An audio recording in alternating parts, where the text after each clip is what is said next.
Mohon perhatian, acara webinar dampak pernikahan dini pada kesehatan akan segera dimulai. Assalamualaikum warahmatullahi wabarakatuh. Selamat malam, salam sejahtera untuk kita semua, salam kebajikan. Yang terhormat Ketua KKN Tematik MBKM Kelompok 200, Rani Ramadan Putri. Yang terhormat narasumber kita Inaya Wila Sulastri. Yang kami hormati para peserta webinar dan teman-teman panitia webinar yang kami hormati. Marilah kita panjatkan syukur kehadirat Tuhan Yang Maha Esa, sehingga pada malam hari ini, Selasa, 6 Agustus 2024, kita dapat berkumpul pada ruang Zoom dalam rangka webinar dampak pernikahan dini bagi kesehatan. Perkenalkan, saya Alfi Umayyah yang akan memandu acara pada malam hari ini. Sebelum acara dimulai,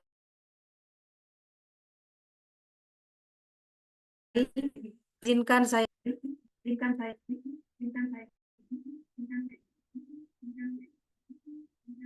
acara yang pertama, pembukaan.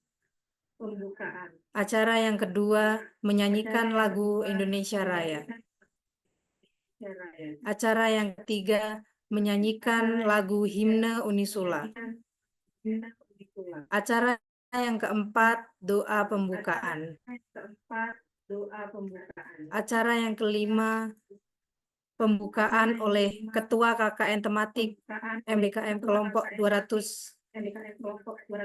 Acara yang keenam, pemaparan materi oleh narasumber. Acara yang ketujuh, diskusi. Acara yang kedelapan, penyerahan sertifikat secara simbolis. Acara yang ke-9, sesi dokumentasi. Acara ke-10, yaitu penutup. Memasuki acara yang pertama, yaitu pembukaan. Marilah kita buka acara ini dengan bacaan basmalah bersama-sama. Bismillahirrahmanirrahim. Semoga acara ini dapat berjalan dengan lancar tanpa suatu halangan apapun. Acara yang kedua yaitu menyanyikan lagu Indonesia Raya.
Acara yang ketiga menyanyikan lagu himne Unisula.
Acara yang keempat, doa pembukaan yang akan diwakilkan oleh Saudari Kiki Hartati.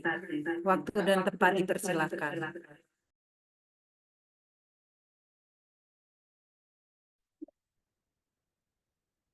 Assalamualaikum warahmatullahi wabarakatuh.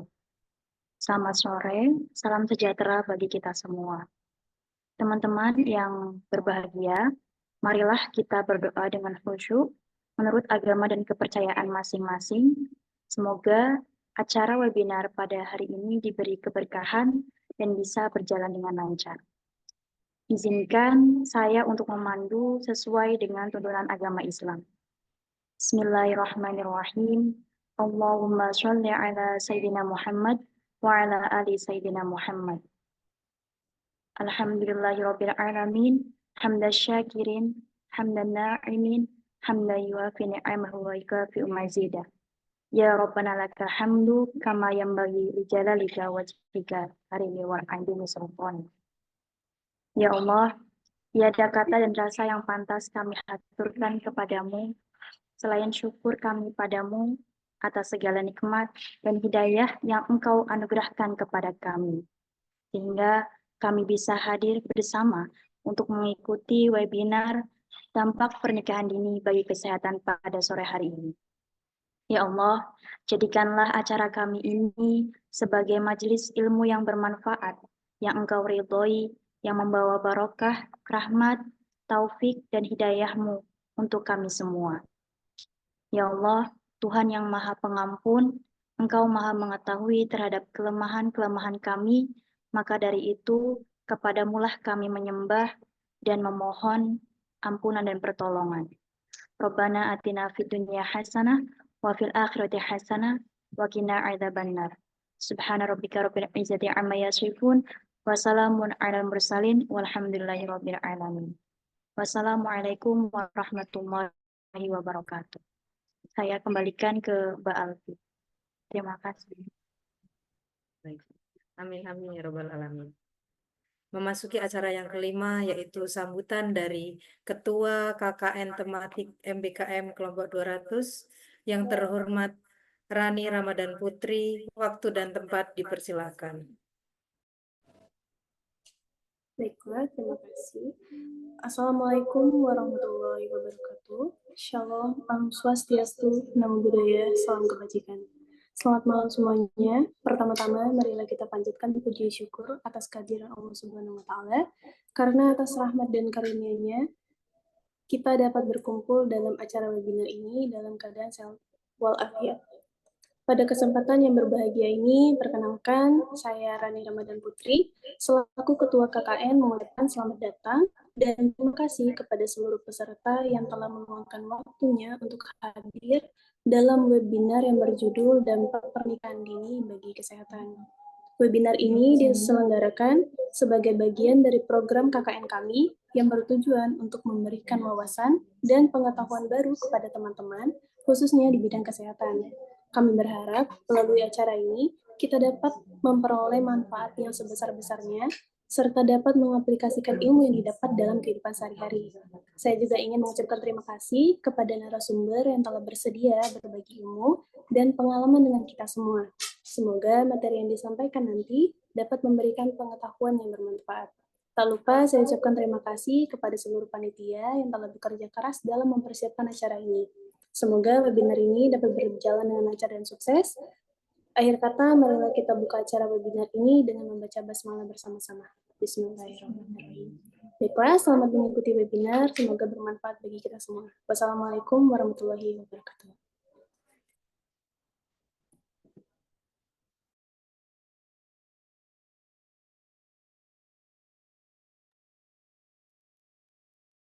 Terima kasih atas sambutannya. Memasuki acara inti, yaitu pemaparan materi tentang dampak pernikahan dini bagi kesehatan, kepada yang terhormat narasumber kita Inaya Wila Sulastri. Waktu dan tempat dipersilahkan.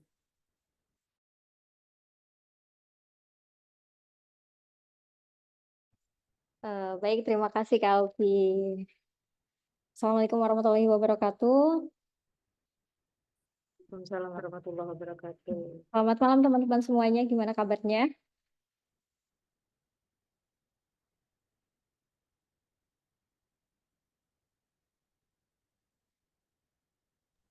Baik. Baik, perkenalkan saya Inaya. Kebetulan kami sedang ada program KKN tematik, programnya MBKM, jadi konversi dari D3 ke S1. Di sini kami mengadakan kegiatan webinar. Untuk tema dari webinar itu sendiri adalah dampak pernikahan diri bagi kesehatan. Kebetulan saya menjadi narasumber pada hari ini, tapi mohon maaf, kita di sini kita belajar bersama, jadi mohon maaf apabila nanti ada kesalahan pengucapan ataupun kesalahan materi, teman-teman bisa saling mengoreksi seperti itu ya. Jadi kita di sini sistemnya sharing, saya tidak memberikan materi, tapi sharing saja gitu. Nanti mungkin dari teman-teman banyak sedikit ada yang tahu gitu ya. Mungkin sebelum memulai acara pada hari ini, karena ini pesertanya masih full, teman-teman boleh on cam sebentar kita untuk screenshot kegiatan pada hari ini. Kira-kira teman-teman berkenan atau enggak ini?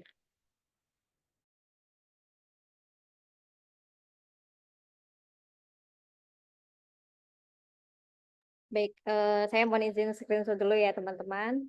Mungkin teman-teman bisa on cam terlebih dahulu bagi yang berkenan on cam.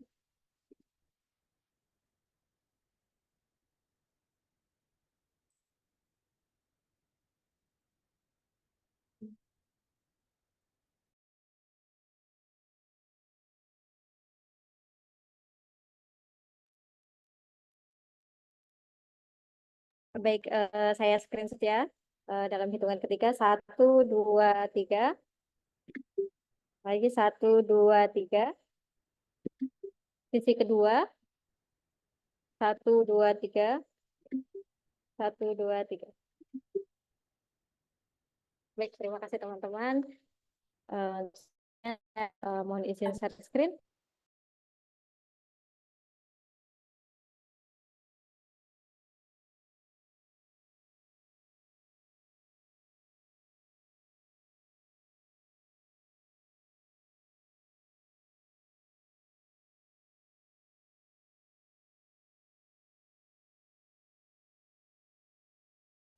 Mohon izin untuk atas nama Mbak Laila Indah, untuk whiteboard-nya bisa tolong di close.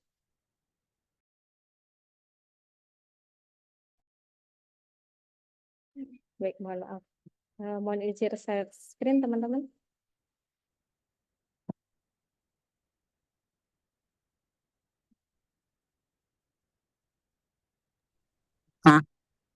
Baik, karena tadi saya sudah salam, mungkin teman-teman dalam keadaan mengantuk atau dalam keadaan lelah bisa sembari beristirahat ya. Jadi di sini kami membahas mengenai dampak pernikahan dini ya bagi kesehatan. Mungkin lebih tepatnya juga mengenai aktivitas seksual yang terlalu dini seperti itu. Baik, kalau remaja pasti tahu lah ciri-cirinya itu dimulai ketika ciri-ciri remaja itu dimulai ketika apa ya beranjak ke SMP ya. Kalau sekarang malah kelas 6 atau kelas 5 sudah mulai remaja ditandai dengan mulai menstruasi, perubahan suara, kemudian perubahan bentuk badan, mulai tumbuh rambut seperti itu dan lain sebagainya. Kemudian kesehatan reproduksi itu mencakup laki-laki dan juga perempuan mulai dari fungsionalnya, kemudian sistemnya seperti itu. Nah, ini kalau ini itu organ reproduksi dari perempuan. Nah, ini perempuan ada namanya ovarium, kemudian ini oviduct. Sebenarnya pembahasan ini adalah basic saat kita SMP. Bahkan SMP kita sudah membahas mengenai ovarium, oviduct, endometrium, rahim, dan lain sebagainya. Kemudian juga membahas mengenai organ reproduksi laki-laki. Ini ada testis, kemudian skrotum, dan lain sebagainya dengan fungsi-fungsinya. Seperti itu. Mungkin ini teman-teman sudah paham lah ya. Nah, ini untuk ciri-ciri pubertasnya di sini emosionalnya, kemudian wajahnya. Tapi kalau apa cowok atau laki-laki yang sudah 20 tahun ke atas atau sudah akhir remaja itu masih jerawatan, itu mungkin karena hormonalnya ya belum stabil atau aktivitasnya yang masih belum konsisten dan lain sebagainya. Kemudian untuk ciri pubertas pada perempuan, tubuh menjadi lebih tinggi, tumbuh rambut di sekitar ketiak. Ini juga basic sekali ya, teman-teman. Biasanya juga peralihan dari peralihan dari anak ke remaja ini itu timbul rasa menjadi malu, terus ada yang semakin percaya diri, ada yang menjadi malu dengan kondisinya saat itu dan lain sebagainya, maka perlu pendampingan dari orang tua atau dari kakaknya, dari keluarga dan sebagainya. Nah, saat ini itu banyak sekali pernikahan yang terjadi pada remaja. Padahal remaja itu tadi disampaikan masih dalam proses pertumbuhan organ-organnya nih. Loh, kok nikahnya pada saat remaja emang kenapa? Apa dampaknya? Nah, itu akan dibahas nanti. Nah, ini kita bahas dulu tentang pernikahan. Pernikahan kan membangun rumah tangga. Di sini ada yang sudah menikah atau masih jomblo dari lahir?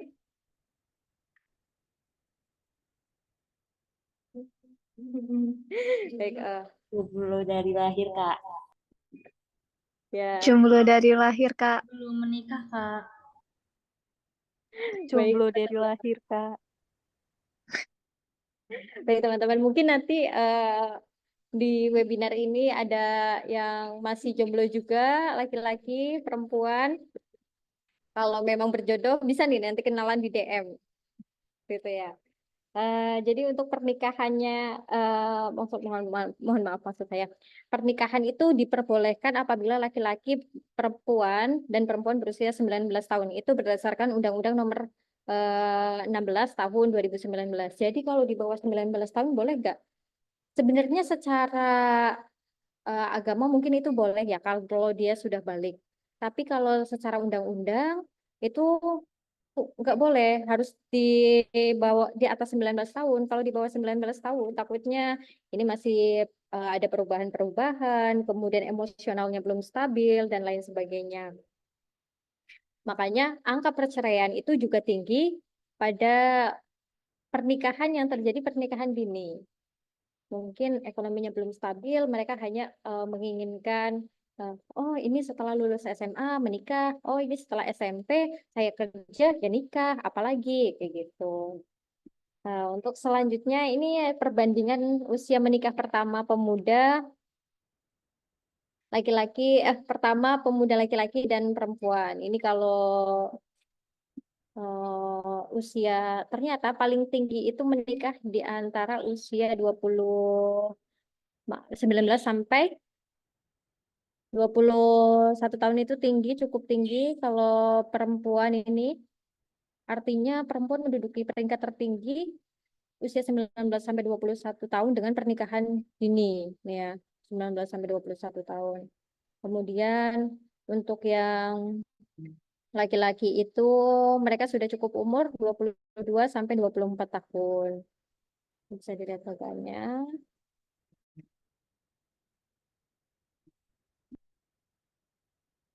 Nah, ini teman-teman perlu dipertimbangkan, masih anak-anak atau masih remaja yakin mau nikah.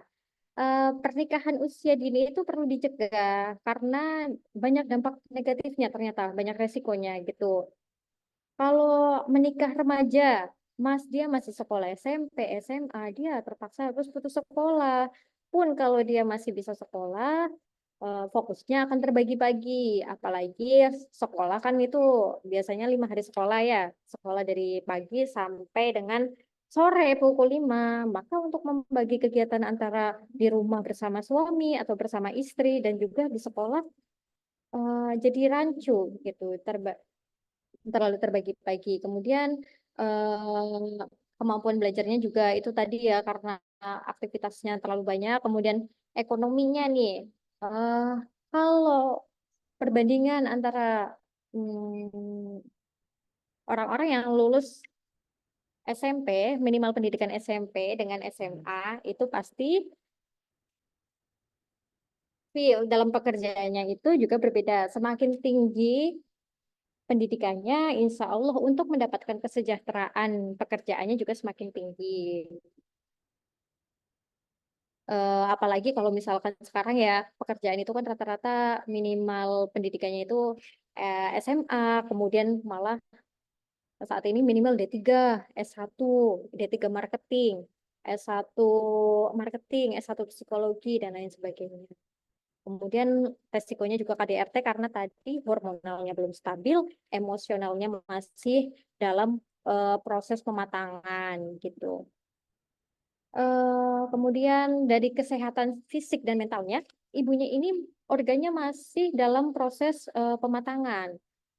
Kalau dia ternyata melakukan mohon maaf, seksual dini, nanti ibunya hamil, organ-organnya belum secara maksimal untuk mengembangkan si janin ini. Akhirnya nanti bisa meningkatkan resiko morbiditas dan mortalitas atau resiko kematian, AKI, AKB, angka kematian ibu dan angka kematian bayi. Itu saat ini di Indonesia juga cukup tinggi, jadi masih menjadi permasalahan utama karena banyaknya itu tadi pernikahan dini, hamil di usia di bawah 20 tahun, tuh. Kesehatannya juga reproduksinya terganggu, bahkan bisa sampai kanker serviks atau kanker leher rahim. Saat ini banyak sekali kasus terkena kondiloma aquaminata, kemudian HIV, AIDS, dan lain sebagainya. Dan sekarang juga sering banget ya kita temui di TikTok itu ataupun di media sosial lain, mereka dengan gamblang menyatakan bahwa mereka itu, mohon maaf guys, kemudian lesbi, jadi mereka melakukan seksual activity antara sesama jenis gitu. Dan yang paling penting saat ini kalau ibunya nih masih remaja, dia hamil, melahirkan anak, anaknya kemungkinan besar stunting. Stunting itu paling sering dibahas ya, sepertinya di mana-mana. Jadi perkembangan otak dari si bayinya dan perkembangan kognitif atau perkembangan pertumbuhan fisik bayinya juga terganggu. Secara mental pun ibunya karena mungkin dia belum siap dan lain sebagainya, kemungkinan terjadi baby blues, depresi juga lebih besar. Gitu ya. Nih. Untuk dampaknya biasanya karena remaja belum mempunyai pengetahuan yang cukup mengenai kehamilan. Ini biasa terjadi di usia remaja, usia 19 tahun ke bawah. Karena mereka kan biasanya baru lulus SMA ya, atau lulus SMP.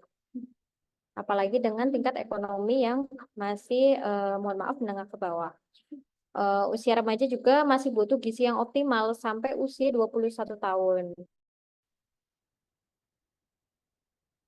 Nah, karena saat hamil itu ada dua nyawa di situ, ada nyawa ibunya dan nyawa janinnya. Jadi memang makanya kadang ibu hamil juga perlu makanan yang lebih gitu, konsumsi zat gizi yang lebih juga. Kalau masih remaja, organ-organnya juga perlu berkembang. Si remaja ini, si janinnya juga perlu mendapatkan nutrisi dari si ibunya. Maka jadi berebut nutrisi. Tuh. Nah, ini jika gizi atau nutrisi ibu tidak cukup selama kehamilan, bayi akan beresiko BBLR dan sangat beresiko mengalami stunting, tadi sudah dibahas. Kemudian ini juga sering terjadi nih, remaja melakukan aborsi, maka dapat menyebabkan kematian baik bagi ibu ataupun janin.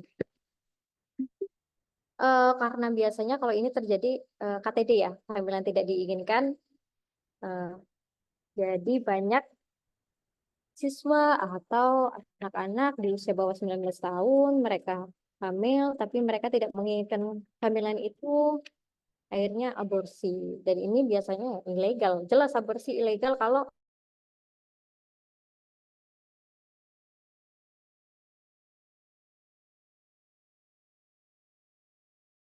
mohon maaf teman-teman, saya terlempar tadi.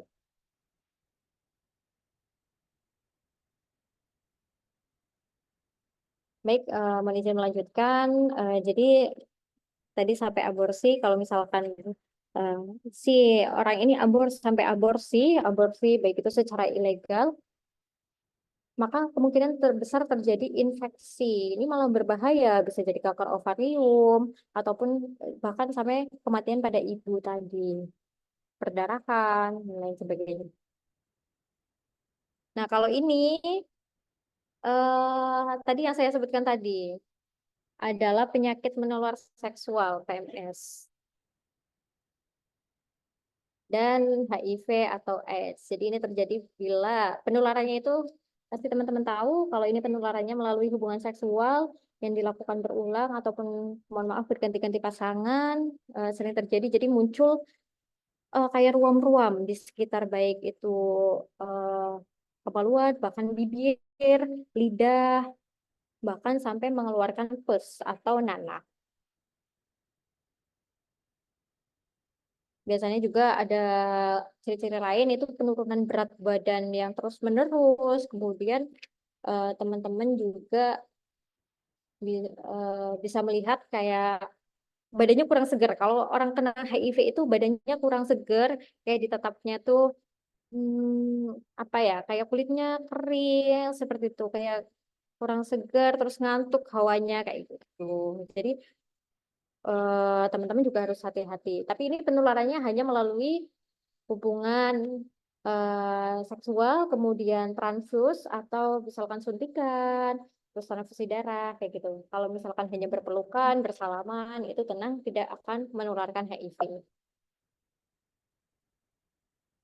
Ini adalah herpes raja singa. Ini juga mirip ya.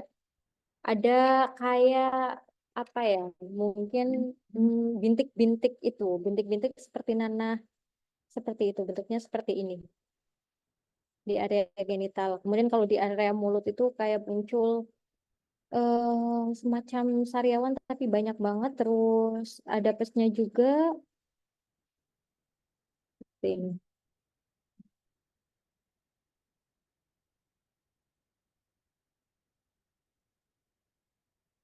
Nah ini ciri-cirinya. Ada ruam-ruam di tubuh, kemudian ada di mengenai organ dalam juga. Ini ya bentuknya seperti ini. Jadi kalau misalkan kayak apa merah-merah, merahnya itu seperti infeksi, kemudian ada bintik-bintiknya, dan ini gatal ya, pastinya perih, sakit. Biasanya juga muncul pesnya berbau, pastinya berbau. Ini tadi gejala HIV/AIDS-nya dapat menular alat suntik, transfusi darah, hubungan seksual, kemudian dari ibu ke bayi. Ya ini kalau dari ibu ke bayi ini yang harus hati-hati biasanya tenaga kesehatan ya. Harus. Makanya teman-teman kalau misalkan ada ibu hamil di rumah ditanya ini udah cek HIV/AIDS apa belum? Kalau misalkan dicek HIV sudah dicek HIV/AIDS ternyata dia positif, maka penanganannya akan lebih dini gitu. Kalau misalkan ternyata dia belum cek HIV/AIDS, ternyata positif HIV/AIDS, kasihan nanti anaknya tidak mendapatkan penanganan khusus. Bisa aja anaknya ternyata diare lama, tidak diketahui penyebabnya, ternyata dia HIV, positif HIV dari keturunan dari ibunya. Kan itu kasihan. Nah, kemudian ada demam juga, infeksi rongga mulut, berat badan itu tadi turun ya, mual, keringatnya berlebih, nyeri sendi, ruam, sakit tenggorokan. Kemudian tips terhindar dari HIV atau PMS. Hubungan seks sebaiknya dilakukan apabila sudah menikah dan pastikan jangan berganti-ganti pasangan. Setia sama suami, setia sama istri. Kemudian eh, katakan tidak pada sentuhan atau hubungan seks sebelum waktunya. Jadi sebelum 19 tahun usahakan jangan melakukan aktivitas seksual terlebih dahulu. Kemudian hubungan seks bisa mengakibatkan kehamilan walaupun hanya dilakukan satu kali. Ini sering terjadi. Walaupun biasanya pakai pengaman ya, pakai pengaman seperti kondom kayak gitu, tapi tetap harus berhati-hati karena kondom pun tidak 100% melindungi apabila eh, ini apabila terjadi kehamilan gitu. Nah, ternyata perempuan juga lebih besar beresiko tertular PMS daripada laki-laki. Mungkin cukup sekian dari saya, materinya mungkin supaya nggak terlalu banyak seperti itu, karena ini sudah jam 8:30 juga, mungkin teman-teman juga capek. Gitu. Mungkin cukup dari saya. Saya kembalikan kepada Alfi Umayyah. Silakan. Terima kasih kepada Kak Ina yang sangat menarik sekali ya teman-teman ya. Ternyata kalau kita menikah itu ternyata persiapannya banyak banget. Nggak cuman mungkin kita punya pacar, habis itu dapat restu dari orang tua, terus bisa langsung nikah. Ternyata di sini tadi Kakak Inaya tuh menjelaskan ada banyak sekali dampaknya.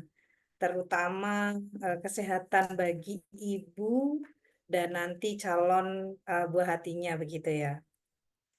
Jadi lebih baik untuk teman-teman yang mungkin saat ini belum nikah, yang akan menikah atau yang akan menikah dalam waktu dekat, dipersiapkan baik-baik, dikenali betul pasangannya, terus pemeriksaan apa saja yang disarankan oleh dokter itu lebih baik dilaksanakan. Kemudian dari gizinya, nah ini yang calon-calon ibu nih, jadi gizi-gizinya tuh harus diperbaiki dari mulai sekarang gitu.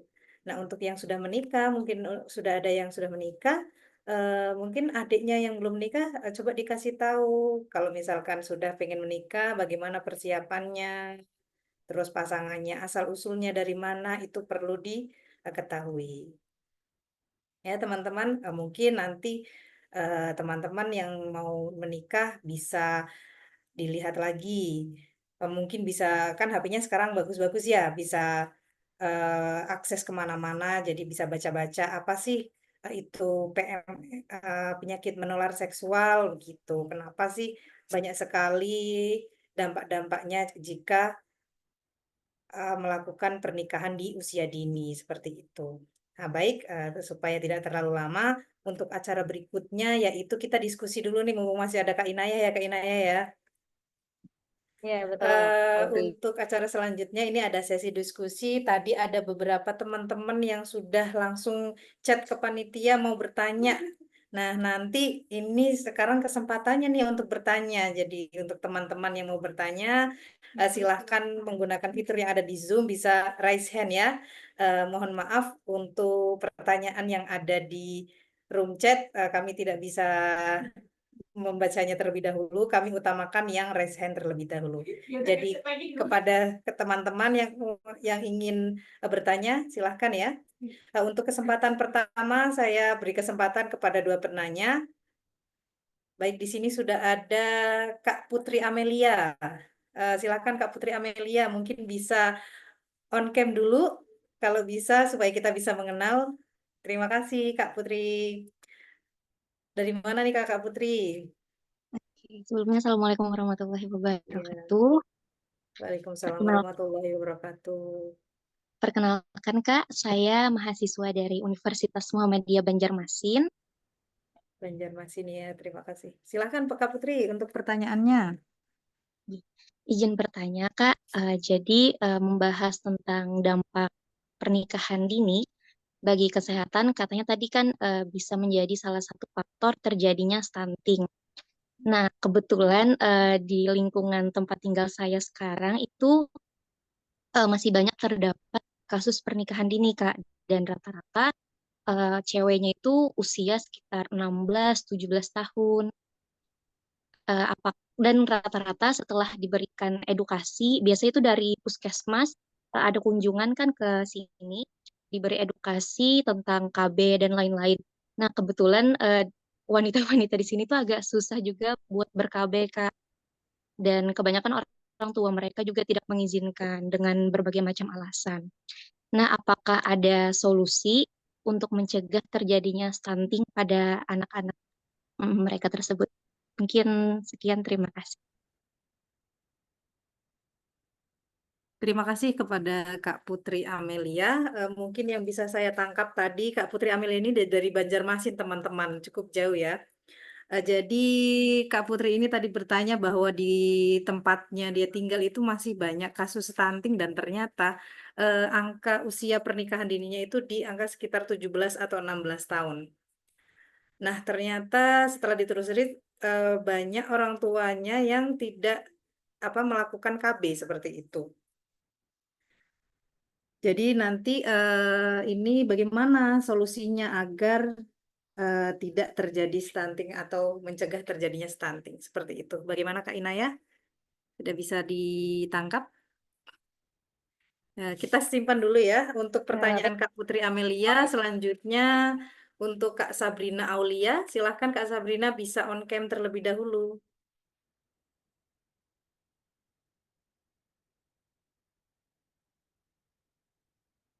Dengar kamu. Ini temanku. Silahkan Kak Sabrina bisa memperkenalkan diri. Ya, Sebelumnya, Assalamualaikum warahmatullahi wabarakatuh. Waalaikumsalam Um, warahmatullahi wabarakatuh. Perkenalkan, saya Sabrina Aulia Zahra dari Universitas Kiai Haji Abdurrahman Wahid Pekalongan.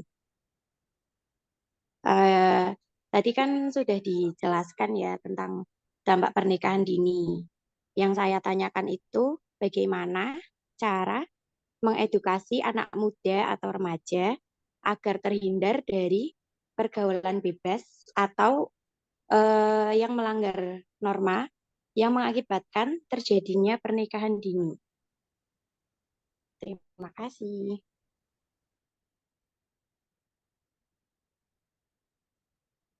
Baik, terima kasih Kak Sabrina. Jadi tadi Kak Sabrina ini dari Pekalongan. Kayaknya kita bertetangga ini Kak Sabrina. Nah, Kak Sabrina bertanya, bagaimana cara mengedukasi anak-anak remaja zaman sekarang yang pergaulannya bisa dilihat cukup bebas begitu, dan itu kan bisa memicu terjadinya pernikahan dini. Jadi bagaimana cara mencegahnya seperti itu. Baik, untuk kesempatan bertanya ini yang pertama, untuk Kakak Inaya mungkin bisa menjawab dua pertanyaan dulu ya Kak Inaya ya. Untuk Mbak Uhti Nabila, sebentar nanti kami lanjut lagi kalau masih ada waktu. Terima kasih. Silahkan untuk Kak Inaya bisa langsung menjawab. Waktu dan tempat dipersilahkan. Baik, terima kasih Kak Alfi. Untuk pertanyaan dari Kak Putri Nabila ya tadi, eh, oh ya, mohon maaf Putri Amelia.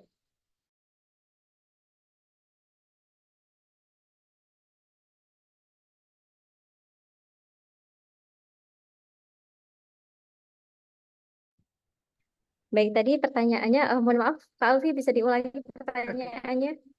Untuk pertanyaan yang pertama yaitu dari Kak Putri Amelia dari Banjarmasin ini Kak Inaya. Jadi apa di tempatnya dia itu masih banyak terjadi kasus stunting dan kasus pernikahan dininya itu di usia 16 sampai 17 tahun seperti itu. Nah, setelah apa petugas kesehatan melakukan kunjungan, kemudian diedukasi begitu, apa namanya? Ada mengedukasi tentang KB juga, KB terus mungkin yang lainnya untuk si apa namanya pasangan usia pernikahan dini itu. Nah, tapi mereka itu banyak yang tidak setuju dan banyak yang tidak mengikuti KB seperti itu. Nah, bagaimana stunting ini dapat dicegah kalau sudah terlanjur dia melakukan pernikahan dini seperti itu? Seperti itu, Kak Inaya. Betul, Mbak Putri Amelia? Betul, Kak. Ya, mungkin nanti kalau misalkan saya salah, mungkin bisa dikoreksi Mbak Putri. Tidak apa-apa. Terima kasih. Silahkan, Kak Inaya. Baik, terima kasih.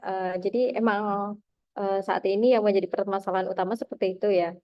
Menikah dini, kemudian apa terjadi komplikasi dan juga stunting seperti itu. Untuk cara mencegahnya, sebenarnya dari awal kita sampaikan ibu wanita itu harus mengkonsumsi tablet tambah darah usahakan setiap hari. Tapi kalau misalkan memang tidak bisa setiap hari, bisa saat menstruasi. Itu adalah salah satu bentuk pencegahan stunting dengan pemenuhan nutrisi dari ibunya. Jadi misalkan ternyata ya memang karena tuntutan keluarga harus menikah di usia 19 tahun.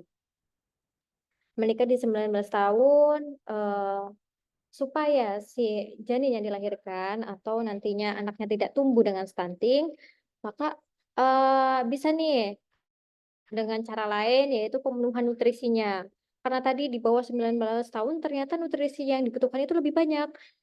Apalagi sebelum dia 19 tahun dan dia sedang hamil, maka nutrisi yang diperlukan itu juga lebih banyak lagi. Lebih 3 kali lipat seperti itu ya bayanginnya. Kalau ibu hamil biasa, nutrisinya 2 kali lipat, maka kalau ibu hamil saat remaja 3 kali lipat lagi. Seperti itu. Penting, contohnya makan makanan yang bergizi seperti telur, kemudian apa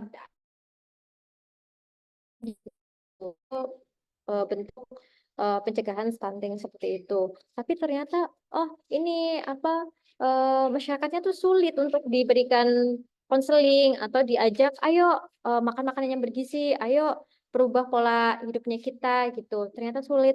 Ya, itu harus secara holistik ya. Kalau memang kita juga sulit. Kalau misalkan memang kita tidak terlalu mengenal dia, bahkan kalaupun kita mengenal, akan jauh lebih sulit kita mengingatkan orang yang di sekitar kita, ya enggak?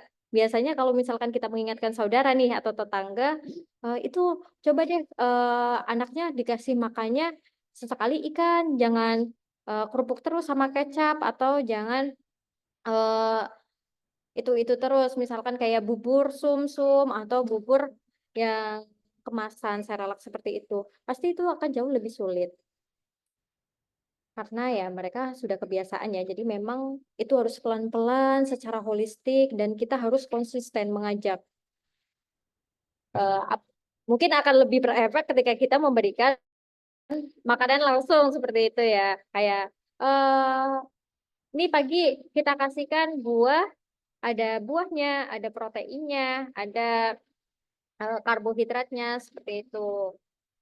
Tapi kan itu sudah bukan kewenangan kita lagi kalau kita memberikan porsi makanan setiap harinya kayak gitu kepada ibu hamil atau kepada remaja pranikah, maaf, remaja sebelum hamil, itu ya dananya akan yang keluar juga banyak gitu. Jadi dimulai dari diri kita untuk merubah pola hidupnya kita, kemudian pola aktivitas, pola istirahat dan lain sebagainya. Seperti itu. Kalau dari saya seperti itu sih, Kak Alvin, Mbak Putri. Terima kasih banyak Kak, atas jawabannya. Ya, terima kasih Kak Inaya. Bagaimana Kakak Putri, apakah ada yang masih perlu didiskusikan? Mungkin sudah cukup. Baik.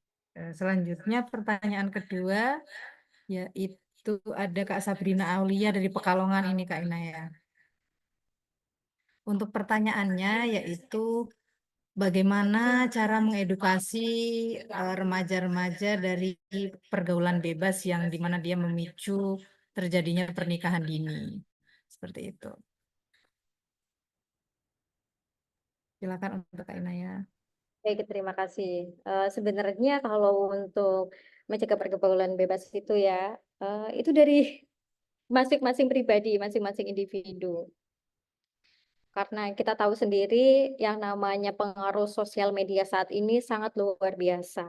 Yang awalnya anak-anak zaman dulu itu perempuan menstruasi biasanya SMP atau minim-minimnya kelas 6 lah. Saat ini anak SD usia 3, mohon maaf, anak SD kelas 3, 4 itu sudah menstruasi. Artinya pengaruh dari sosial media seperti TikTok, Instagram, dan lain-lain, isi konten-kontennya itu bisa membuat remaja saat ini, anak-anak saat ini itu jadi terdistraksi dengan hal-hal yang di luar jangkauan mereka. Akses internet pun kadang orang tua tidak membatasi hal itu. Makanya sering terjadi pergaulan bebas tuh. Untuk pencegahannya sendiri itu ya dari orang tuanya harus gimana nih anak-anaknya, gimana nih aktivitasnya kesehariannya, apakah dia sering murung ataukah dia sering keluar malam, apabila dia keluar malam tuh dia kemana, sama siapa, kegiatannya apa, seperti itu. Karena yang namanya pergaulan bebas itu kadang tidak terkontrol ya. Kadang kita berteman sama teman yang baik, dia rajin ngaji, dia rajin sholawat, kemudian berbakti juga pada orang tua, keluarga kayak gitu. Tapi kita tidak tahu apa yang dilakukan dia di luar. Mungkin karena dia di rumah sering ditekan atau sering diatur dengan banyak peraturan yang membuat dia tertekan gitu, dia mencoba mengekspresikannya di luar itu. Mulai juga dari diri kita sendiri, ayo teman-teman mulai dari sekarang siapkan nantinya anak-anak kita, generasi-generasi selanjutnya supaya menjadi generasi yang pinter, generasi yang cerdas, terus yang sehat. Jadi bisa membanggakan kita sebagai orang tua, membanggakan bangsa dan negara seperti itu. Mungkin dari saya seperti itu, Kak Alfi.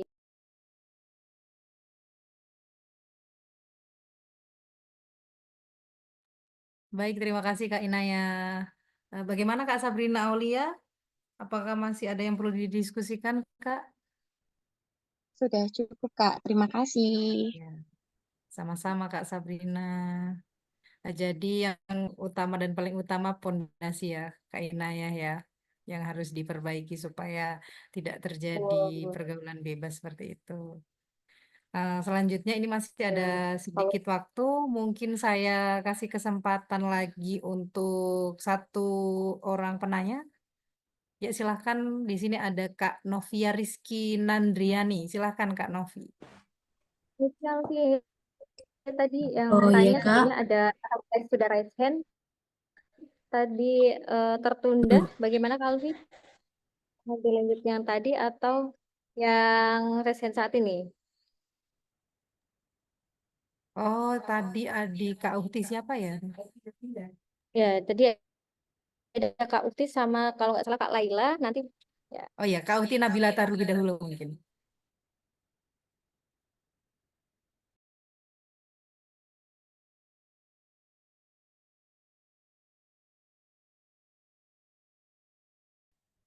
Assalamualaikum warahmatullahi wabarakatuh. Apakah suara saya terdengar, Kak? Iya terdengar. Terdengar. Iya silahkan Kak Uhti Nabila. Oke, baik.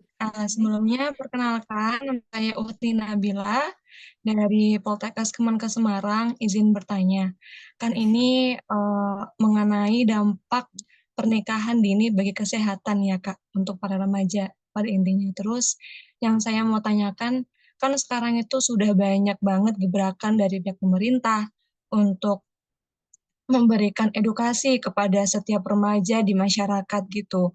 Dan dari pihak puskesmas pasti sudah melakukan door to door kepada masyarakat, kepada remaja, terus pasti sudah berkolaborasi dengan kader, dengan RT untuk memberikan edukasi mengenai dampak dari pernikahan dini, tidak hanya untuk perempuan tapi juga untuk laki-laki, tidak hanya untuk dari segi permasalahan penyakit seksual, penyakit menular seksual ataupun penyakit-penyakit lainnya yang akan dialami oleh pihak perempuan gitu. Nah, kadang dari pihak puskesmas juga sudah melakukan edukasi, tapi dari remaja sendiri itu masih melakukan kayak pergaulan bebas itu Kak, karena dari pengaruh sosial, terus juga dari cara dia tidak bisa mengontrol gadgetnya gitu. Nah, bagi kita semua nih untuk para orang yang mungkin udah bisa dikatakan dewasa, itu bagaimana sih Kak untuk cara membimbing teman-teman, membimbing adik-adik kami untuk bisa lebih aware sama permasalahan ini, karena ini sudah termasuk permasalahan yang mungkin menjadi perhatian untuk pihak pemerintah. Gitu aja sih, Kak. Terima kasih. Terima kasih kepada Kak Uhti Nabila. Nah, jadi ini Kak Uhti Nabila dari Poltekkes Semarang. Nah, di sini Kak Uhti Nabila bertanya, sekarang tuh edukasinya udah nggak tanggung-tanggung nih, sampai door to door. Jadi kader, kemudian tokoh masyarakat yang lain itu sudah ikut berpartisipasi untuk mengedukasi masyarakat. Nah, di sini tapi si pada remaja ini masih banyak sekali yang dia melakukan mungkin masih pergaulan bebas, mungkin terpengaruh oleh media sosial. Nah, bagaimana nih cara untuk membimbing agar mereka tuh lebih aware gitu tentang kesehatannya. Terima kasih begitu Kak Inayah. Mungkin satu lagi ya sekalian ya Kak Inayah dari Kak Novia ya. Oh, iya boleh. Ya. Jadi nanti Kak yang Novia banyak mungkin dapat bisa open mic, bisa open kamera dulu. oh iya Kak, Assalamualaikum Silakan warahmatullahi wabarakatuh. perkenalkan diri Kak Novia. Perkenalkan, Saya Novia Rizky Nandiani Saya tidak dengar. dari Universitas Wahid Hasyim Semarang. Gini Kak, mau bertanya, kan bila yang sudah terlanjur nikah muda, itu apa yang harus dilakukan ya Kak? Dan bagaimana dampak bagi anaknya? Begitu Kak, terima kasih.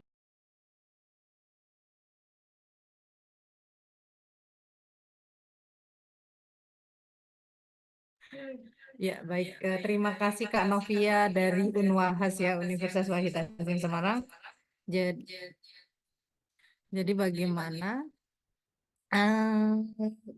kepada apa namanya anak-anak atau pasangan yang sudah terlanjur melakukan nikah muda. Jadi bagaimana dampaknya bagi pasangan tersebut dan bagi anaknya di kemudian hari. Seperti itu. Terima kasih.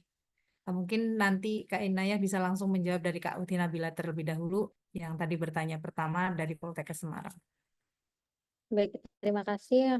Langsung saja dari Kak Uti Nabila itu tadi tanya gimana nih untuk caranya kalau misalkan teman-teman atau teman-teman kita itu sudah terlanjur terjerumus kepada pergaulan yang bebas seperti itu ya, bahasanya seperti itu. Caranya cuma sebenarnya balik lagi ke kesadaran dia, tapi kita juga bisa mengajaknya dengan kita temani dia, kita berteman dengan dia dengan satu syarat kita tidak boleh mengikuti perilaku buruknya dia. Jadi boleh nih kita berteman sama dia gitu, kita ajak, ayo kita ikut kegiatan ini yuk, kita ikut webinar yuk, kita ini ada kegiatan di kampus ini loh, ayo ikut, tuh, ayo ikut lomba dan lain sebagainya. Jadi mengalihkan perhatiannya dia. Kalau karena biasanya tuh ikut pergaulan-pergaulan yang buruk itu karena dia boring, dia bosan sama kegiatan-kegiatan dia di rumah kah atau dengan teman-temannya di bisa saja sekolah atau di kampus gitu. Jadi caranya ya kita harus berteman dengan dia, temani dia. Kamu kenapa? Kamu kenapa nangis terus gitu? Apa yang kamu rasain sekarang? Kamu butuh teman untuk apa? Kamu butuh bantuan kah? Gitu. Jadi lebih ke pendekatan secara persuasif gitu, mengajak kepada eh, hal-hal yang baik seperti itu. Kalau menurut saya seperti itu singkatnya. Terima kasih Oke, seperti Kak. itu Kalvi. Ya, bagaimana Kak Nabila? Baik, Kak, untuk jawabannya bisa diterima. Terima kasih banyak ya. Sama-sama. Untuk pertanyaan terakhir nih Kak, dari Kak Novi Rizky Nadriani. Bisa langsung dijawab Kak Inayah. Tadi pertanyaan dari Kanovi itu kalau sudah terlanjur menikah dini, apa yang harus dilakukan? Dicek dulu, setelah dia menikah dini, dia mau langsung hamil atau enggak nih? Kalau misalkan ternyata menikah, dia pada usia subur, suaminya juga pada usia subur, eh, mereka menjalin hubungan, kemudian ternyata hamil nih. Nah, itu tadi yang perlu dilakukan juga pemenuhan nutrisinya. Yang utama itu pemenuhan nutrisi. Kalau di luar negeri itu dilakukan pemenuhan nutrisi seperti ada makan siang gratis ya. Kalau yang kemarin menjadi pro dan kontra. Di luar negeri memang sudah diterapkan makan siang gratis itu memang cukup baik untuk anak-anak. Kemudian eh, karena biasanya orang-orang juga spending entah itu makan siang, entah itu makan pagi. Jadi karena mungkin sedang asik beraktivitas atau bangunnya kesiangan, mereka meninggalkan makan pagi mereka atau makan siang mereka. Maka dari itu dicek nih, setelah menikah pastikan dia makan makanan yang bergizi, kemudian makannya teratur, kemudian aktivitasnya mulai dari olahraga jangan hanya rebahan dan jangan terlalu lelah juga. Kalau misalkan sekarang itu kan sebenarnya wanita juga disarankan tidak angkat terlalu berat ya.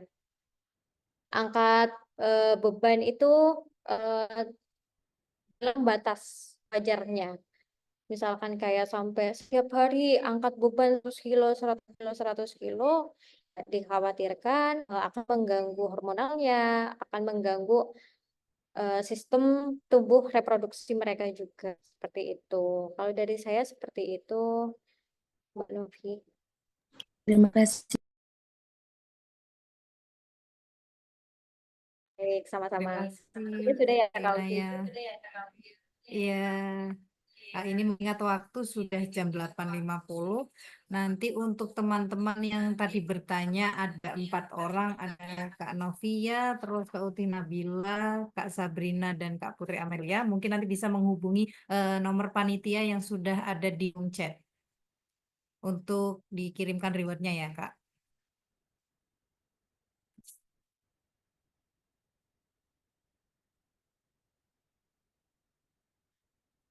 Sudah.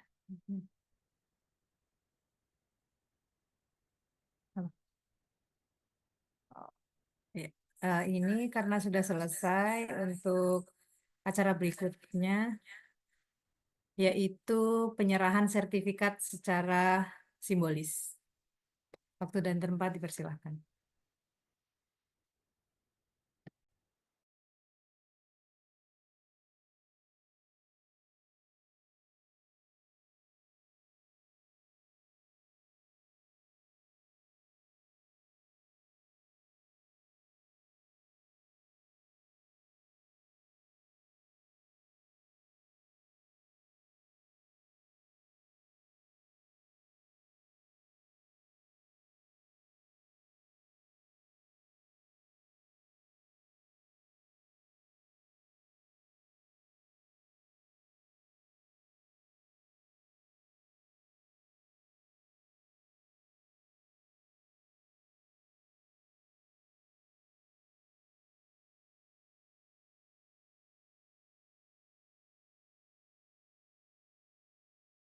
Baik, Mbak Alfi, mungkin ini penyerahannya secara simbolis kepada teman-teman dari peserta ya. Iya, Kak. Ya, baik. Ya. Eh, ya, ini nanti sertifikat yang didapatkan oleh teman-teman nanti akan diisi secara otomatis, nama teman-teman juga tertulis di sini seperti itu.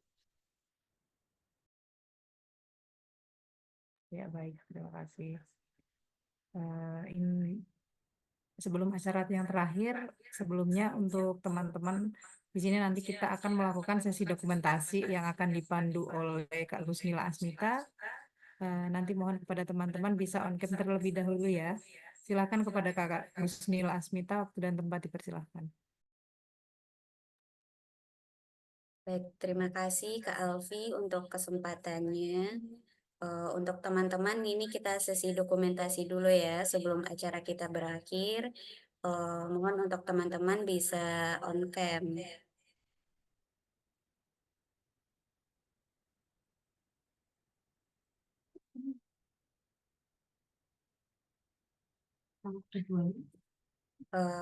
Baik, ini saya hitung ya. 1, 2, 3. Sekali lagi ya. 1, 2, 3. Oke, terima kasih. Saya kembalikan ke Kak Alfi.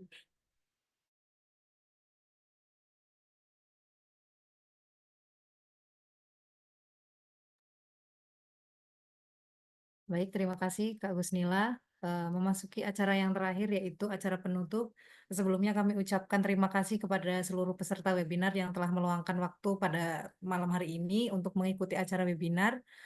Semoga ilmu yang kita dapatkan dapat bermanfaat untuk teman-teman semua.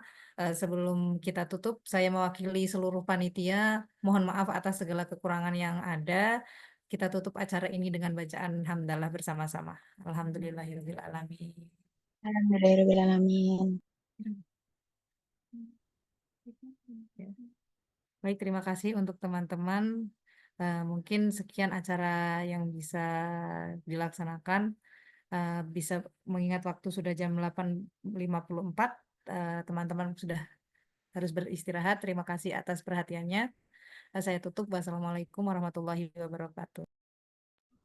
Waalaikumsalam warahmatullahi wabarakatuh. Waalaikumsalam warahmatullahi wabarakatuh. Terima kasih teman-teman semuanya. Terima kasih, Selamat beraktivitas Kak. kembali.